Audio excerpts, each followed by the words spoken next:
The old barn creaked in the wind, its rotting beams barely holding up the weight of time. Deep inside, hidden beneath a pile of straw, something small and fragile whimpered. A newborn kitten, alone, starving, its mother gone. Its cries were pitiful, barely audible over the rustling leaves outside.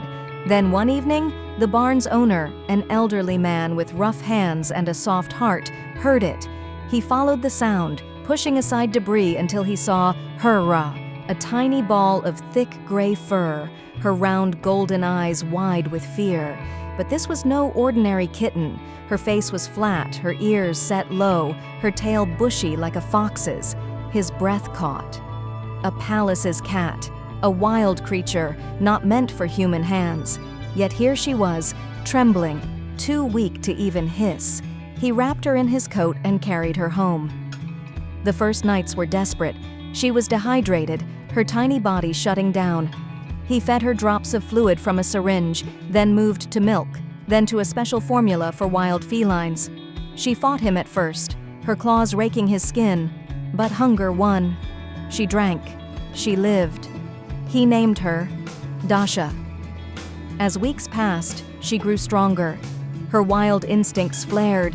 She pounced on shadows, stalked the household cats, left scratches on furniture and flesh.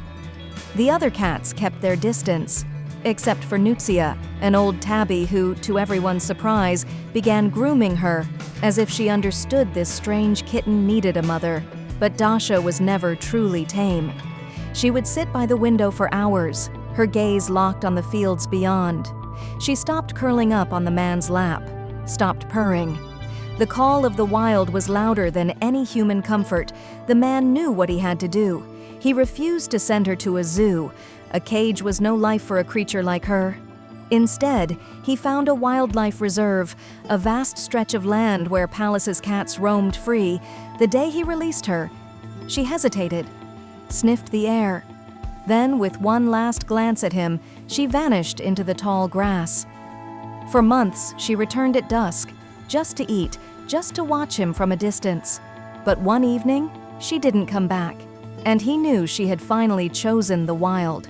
The man still walks the fields sometimes, scanning the horizon. He likes to imagine her out there, hunting, thriving, free. People say he saved her, but in truth, she saved him too. She taught him that love isn't always keeping. Sometimes it's opening the door and whispering, "Go."